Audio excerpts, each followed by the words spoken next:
During my summer break between the first and second grade, some really disturbing things went down at my house. We lived in a quiet neighborhood with mostly old people as neighbors, so we felt pretty safe. That was until strange things started to happen. At first, we noticed things were moved around in our backyard. Every morning when we went outside, something would be different. Some mornings, the table on the back porch would be moved slightly. Another time, my plastic Little Tikes slide was tipped over. My mom had a feeling that something was wrong and started to become extremely paranoid. She didn't want to scare me though, so she never told me about her suspicions. However, she did start sleeping in my bed with me in the nighttime. One day, while playing in the yard, I saw that our back door had big chunks missing near the lock, as if they had been chipped away. I showed it to my mom innocently, not realizing the seriousness of what I had just found. She began to get really scared, which I didn't understand at the time. She went to try and fix the door, even so much as going to the store and buying a new lock. We called the police, but they weren't able to do much. During that time, my dog Henry, who was a big pit bull, was my best friend and my protector. He was a big softie and he loved to cuddle with me, but to a stranger he looked very intimidating, and for that reason, he made me feel safe. As things got worse, Henry started to act anxious and restless at nights. One evening, my mom let him go outside alone. My mom had decided to leave the windows open that night for fresh air, and what we heard was terrifying. We began to hear Henry growling outside, alongside the rustling of bushes right by my window. We couldn't see who or what was bothering him, but Henry began to bark and rush towards the window. Just then, we heard somebody running away. My mom ran to the door and started to call for Henry. He ran back to us, panting and upset. I hugged him tightly, relieved that he was safe. As time went on, things began to escalate. One night, my mom heard strange noises near our dining room windows. When she turned on the security light, she saw a man dressed in all black scurry into the darkness. She freaked out and called the police again, but again, they couldn't or wouldn't do anything. A couple of weeks after that incident, my mom had moved the TV into my room, and we were watching Star Wars while eating snacks before bed. My mom had fallen asleep midway through the movie and had begun to snore. Then, suddenly, someone came up and started banging on my bedroom window. I screamed, and that woke my mom up, but as soon as she woke up, the person ran away. We didn't get a chance to see who it was. My mom had a cat who, after months of being pregnant, had just had kittens. They all lived outside. One day, we had taken a trip into the city, and when we returned home, we found a horrible sight. When we came back, all of the kittens were dead, and the mother was left alive. She was devastated. It was one of the most heartbreaking things I've ever seen. We again called the police, but they didn't help much. The incidents continued, and they kept escalating. One night, we heard what sounded like sticks being thrown against our wall. In the morning, when my mom went out to check, she found a bunch of burnt sticks and acorns, as if someone had tried and failed to burn down our house. And then the worst of it all happened. One night, when we let Henry outside for a brief moment, he went missing. We looked for him for days, but with no luck. Eventually, we found him dead in the woods. I won't go into detail because it hurts too much to recall, but I was devastated. It was at this point that the police finally decided to get involved. They were too late. They never caught the person responsible. To this day, I have no clue who was tormenting my mother and I don't think I ever will. This was over 20 years ago, and I just hope this man's been caught for something, so that no one will ever have to go through what I did.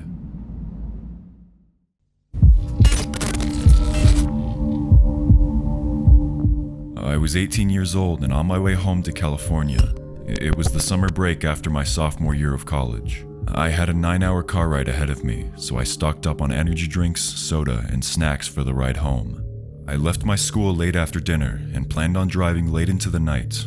I was making good time and was about 3 or so hours away from home, driving on a lonely stretch of road when this story took place.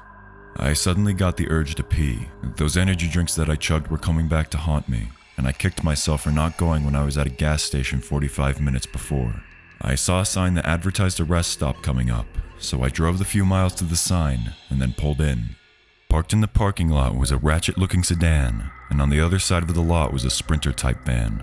I quickly got out of my car and hurriedly jogged to the restroom. I was flushing the toilet when I heard someone enter, and I froze. I'm in decent physical shape, and I work out quite often, but for a guy I'm on the smaller side. I'm only about 5'7" and 160 pounds. I was bracing myself for some Michael Myers type stuff, but when the door opened, I saw just an average Joe looking guy walk in. He looked up and gave me a friendly smile, then stepped over to the urinal. I washed my hands and was getting ready to leave when he started talking. His voice was gravelly and low, so I couldn't hear him the first time. "You like dogs, man?" he asked as he washed his hands. He was wearing those coveralls mechanics wear, and he had grease stains on it. I started to get a bad feeling, and the creeper meter in my head started beeping. I shot him a friendly smile and said to him as I left, "Yeah man, dogs are cool." That was the wrong thing to say, because immediately he started following me out the door, almost on my heels. "I got a new puppy. Want to see him? He's real cute," he said into my ear. I was starting to freak out. I had my car keys in one hand and my cell phone in the other. I called back to him in a shaky voice. "No thanks, man. I gotta get going." I was getting into my car when he grabbed the door and tried to open it wider. The dude was strong and a good few inches taller than I was. I started my car and put my phone to my ear, and what he said next made my stomach drop. "By the time the cops get here, you'll already be dead."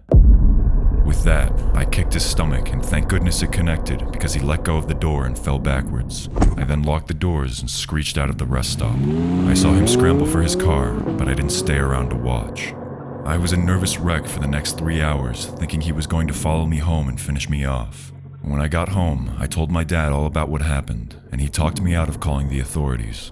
When I went back to school in the fall, I made sure to take an entirely different route. And because of this incident, I'm never going to use a rest stop ever again.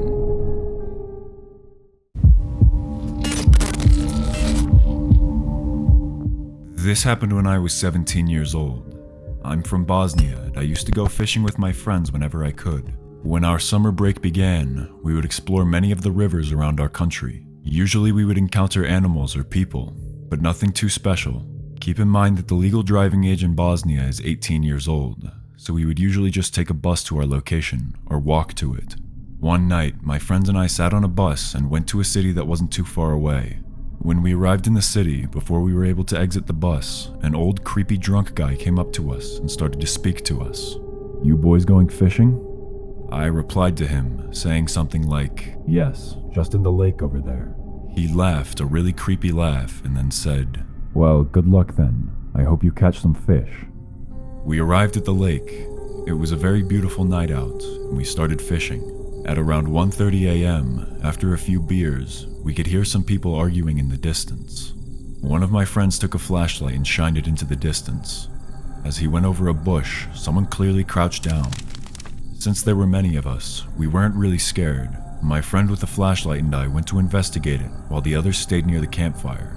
Upon arriving at the bush, we spotted the same old drunk guy crawling in the grass. We asked him what he was doing, to which he replied he was hunting. We didn't see any weapon on him whatsoever, so I proceeded to ask him, "Why are you hunting without a weapon?" He got up and said, "Look, this is a coincidence. I'm gonna get going," and then he stumbled away. We returned to the campfire and explained the situation to the rest of our friends, and tried to get back to enjoying the rest of our night. Around 4 a.m., we heard somebody angrily shouting in the distance. We turned around and spotted a buff guy in a black shirt covered in tattoos. Standing behind him was the old man. "What do you think you're doing on my property?" he said to us. "Sir, we were fishing and we didn't know the property was yours." While we were arguing with the buff guy, I could see my friends packing up the fishing rods and all the other things that we brought. My friends made a run for it into the forest, leaving me and another friend behind. "Okay, you're gonna call your friends and tell them to come back, or else you're not leaving," said the buff guy. I, of course, did not want to do that, as I had done nothing wrong. My friends and I had been quiet all night. We were just talking and not doing anything to disturb anyone. Plus, the river was like 300 meters away from any houses. My friend told the man we were going, and he started to walk away. Then, suddenly, the buff guy grabbed my friend by the neck and pulled him back and started arguing with him. I jumped in, punched the guy in the face, and made a run for it towards the road. He let go of my friend and started chasing after me. After running for about a minute, the dude got tired. I ended up exiting the trees and going onto the street. I waited on a bench for some time until I finally saw my friend coming up the road.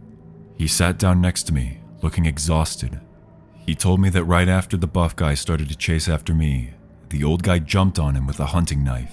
He tried to stab at my friend, but thankfully missed, and my friend ended up pushing the old guy off of him and running after me.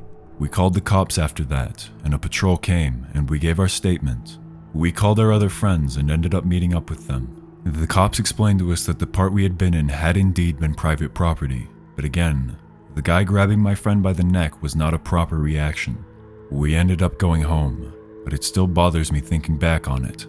The first time the old guy was trying to sneak up on us, did he have the knife then? What was he planning to do? Every time I think about it, it still bothers me.